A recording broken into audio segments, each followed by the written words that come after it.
yang nak mak, yang nak ayah. Bedah jak kunjung mereka. Pecapek tahu obat rumah beliau.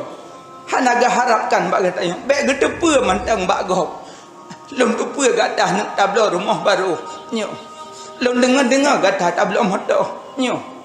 Padahal bahasa maknya nak pajan kapa elong tiga lah motornya anak.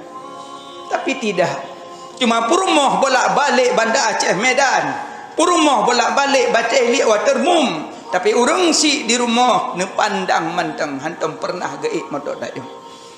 Padahal tanyong mendapat kekayaan ibu tengah malam, ya Allah.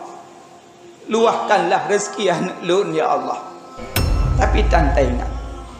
Uronyo kadang ma katanya mantang na di rumah kunjung mereka. Jok peng keganya, jok peng keganya. Minta ridha baganya. Kepudemam bumalem tu tak jit, bumalem tu jit. Durhaka dua ibu bapa neraka tempatnya. Hana pumayang-mayang. Ridha wali walidain, ridha Allah. Sukhtu wali walidain, sukhtullah. Ridha urung si ridha Allah, murka urung si murka Allah. Tapi di saat getanyo mak tanyo meninggal. Tapi preh sabo saat menyokan mak getinggai tanyo, tinte tanyo akan tertinggal mak. Tapi di saat mak meninggal, na suara dari langit. Mak gata akan meninggal. Yang borokon gata mudah mendapatkan rezeki, tapi jino mak gata hanali. Mak gata akan meninggal. Yang borokon mendapat keampunan mudah daripada lun, tapi uronyo agak susah. Borok mak gata akan meninggal. Yang borokon gata mendapat jabatan, mendapat sesuatu agak mudah karena manteng mak gata. Tapi uronyo mak gata akan meninggal. Uronyo tak cari semuanya dengan susah payah. Yang kerja munyo manteng na urang cik dalam rumah, anaknya dumpa gebi mudah ya Allah. Mudah rezeki, mudah jabatan, mudah mendapat keampunan. Malah munyo na urang cik yang sakit dalam rumah, nyan Allah gekirim magnet kepada dia.